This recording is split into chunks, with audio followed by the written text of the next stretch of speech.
বসিয়েছে? আমরা জানতে চাই। আজকে কোন কোম্পানির জন্য রাস্তা খালি করার দায়িত্ব কোন সিটি কর্পোরেশনের প্রশাসক নিতে পারেন কিনা সেই প্রশ্ন আমরা করতে চাই। বন্ধুগণ, আজকে 14 বছর ধরে এই ব্যাটারি চালিত যানবাহন লাইসেন্সের জন্য রাজপথে আন্দোলন করেছে। আদালতে গিয়েছি, আমরা মন্ত্রণালয়ে গিয়েছি, আমরা ভেসে আসি নাই। আমাদের হাতে সুপ্রিম কোর্টের বৈধতার রায় আছে, আমাদের হাতে খসড়া নীতিমালা আছে। আমাদেরকে বিআরটিএ থেকে বারবার বলা হয়েছে যে তারা নীতিমালা হস্তান্তর করেছেন এবং বিআরটিএ অনুমোদিত সেই নীতিমালা অনুযায়ী আমরা লাইসেন্স পেতে চাই। কিন্তু আজকে এজাজ আহমেদের মতো এই বিভিন্ন সিটি কর্পোরেশন কোন কোম্পানির টাকায় এই নতুন গাড়ি নামানোর জন্য আজকে যদি এই উচ্ছেদ অভিযান পরিচালনা করে থাকেন, আমরা পরিষ্কার করে বলতে চাই আজকে সারা দেশে এই ঢাকায় গাড়ি ধরার বিরুদ্ধে বিক্ষোভ হয়েছে। আপনি যদি শ্রমিকের উপর এইরকম ভাবে রোলার চালানো অব্যাহত রাখেন, যে রাস্তায় আপনি বুলডোজার চালাবেন সেই রাস্তায় কোনো গাড়ি চলতে দেওয়া হবে না। আজকে শ্রমিকের উপরে আপনারা বলছেন যে এই গাড়ি যানজট করে। পরিসংখ্যান কি বলে? পরিসংখ্যান বলে এই যে ঢাকা শহরের রাস্তা, এই ঢাকা শহরের রাস্তার 76% দখল করে রাখে ব্যক্তিগত গাড়ি, অর্থাৎ প্রাইভেট কার। ওই যে দেখেন প্রাইভেট কার যাচ্ছে, বিশাল জায়গা নিয়ে যাচ্ছে, মানুষ আছে একজন, মানুষ আছে দুইজন, 6% যাত্রী পরিবহন করে, আর জায়গা নেয় 76%। তাহলে কোনটা দরকার যানজট নিয়ন্ত্রণের জন্য? এই প্রাইভেট কার নিয়ন্ত্রণ করেন, গরিবের রিক্সা নিয়ন্ত্রণ করতে আইসেন না। বন্ধুগণ, আজকে চট্টগ্রামে সেখানে সংগ্রাম পরিষদ আপনারা জানেন 3000 গাড়ি আটক করেছে সেখানকার পুলিশ। তারা কি বলছে? তারা চট্টগ্রাম শহর পরিষ্কার করছে, অর্থাৎ 3000 মানুষের পেটে লাথি মেরে তারা চট্টগ্রাম শহর পরিষ্কার করতে চায়। এই 3000 মানুষ ওই একটা গাড়ির সাথে প্রায় 1 লক্ষ টাকা তাদের বিনিয়োগ যুক্ত। ওই 1 লক্ষ টাকা একটা পরিবারের সংসার চালাতো। মাত্র 3 ইউনিট, 4 ইউনিট, 5 ইউনিট বিদ্যুৎ চার্জ দিয়ে একটা পরিবারের যোগান হচ্ছে। আপনারা সেটা লাইসেন্সের জন্য একটা ডিজাইন দিলে সেই ডিজাইনে শ্রমিকরা বানিয়ে ফেলতো। আপনারা যদি রুট পারমিট দিতেন সেইটাও আমরা মেনে চলতাম। আপনারা যদি লাইসেন্স দিতেন সেই লাইসেন্সও আমরা নিতাম। আপনারা যদি প্রশিক্ষণ দিতেন সেই প্রশিক্ষণ আমরা নিতাম। আমরা কি নিতাম না? সেইটা দিলেন না। কি দিলেন?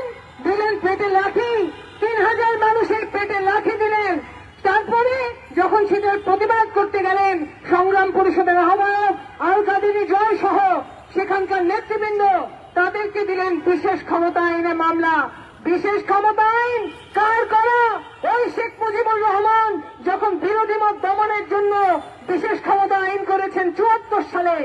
আজকে শেখ মুজিবুর রহমানের কোন চিহ্ন এই দেশে রাখবেন না, খুব ভালো কথা। সবকিছু আরাম, কিন্তু বিশেষ ক্ষমতা আইন আরাম। শেখ মুজিবের সবকিছু হারাম, খুবই ভালো। তাহলে বিশেষ ক্ষমতা আইনে মামলা কেন দিয়েছেন? বিশেষ ক্ষমতা আইন তো শেখ মুজিবের করা আইন, অর্থাৎ বিরোধী মত দমনের জন্য, শ্রমিকদের মতামত দমনের জন্য, আন্দোলন দমনের জন্য তারা কারা কানুনও ব্যবহার করবেন। কিন্তু আজকে শ্রমিকদের যখন একটা ন্যায়সঙ্গত আন্দোলন, সেই আন্দোলনের ভাষা তারা শুনবেন না। শেখ হাসিনাও শোনেন নাই, ডক্টর ইউনূসও শুনছেন না। অর্থাৎ শ্রমিকের বিষয়টা হচ্ছে ফোর্থ সাবজেক্ট। শ্রমিকের জন্য তাদের কথা শোনার সময় নাই। সেই কারণে আজকে আমরা সংগ্রাম পরিষদের পক্ষ থেকে বলতে চাই, অবিলম্বে বিআরটিএ স্বীকৃত নীতিমালা চূড়ান্ত করতে হবে।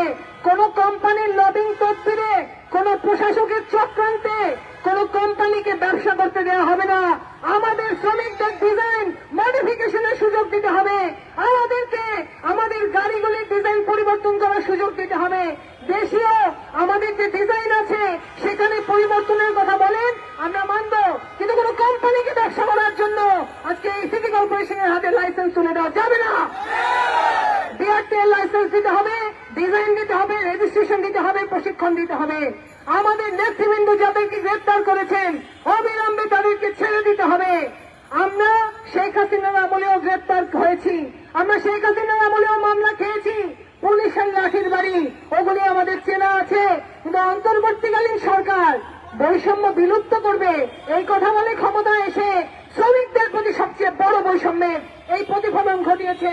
আজকে চট্টগ্রামের নেতৃবৃন্দকে গ্রেপ্তার করেছে, নারায়ণগঞ্জের নেতাদেরকে গ্রেপ্তার করেছে। অর্থাৎ শ্রমিক আন্দোলনের প্রতি হাসিনার যে দৃষ্টিভঙ্গি ছিল, ইউনূস সাহেবের দৃষ্টিভঙ্গির মধ্যে কোনো পার্থক্য নাই।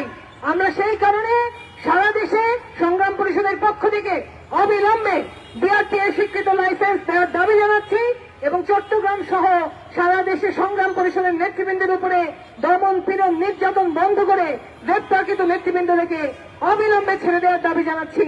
সামনের দিনে সংগ্রাম পরিষদের নেতৃত্বে আপনাদের সবাইকে ঐক্যবদ্ধ আন্দোলন গড়ে তুলে দাবি আদায় করার অধিকার ছিনিয়ে আনার আহ্বান জানিয়ে আমার বক্তব্য শেষ করছি। দুনিয়ার মজলুম ধন্যবাদ ডাক্তার মনীষা চক্রবর্তীকে তার মূল্যবান বক্তব্য রাখার জন্য।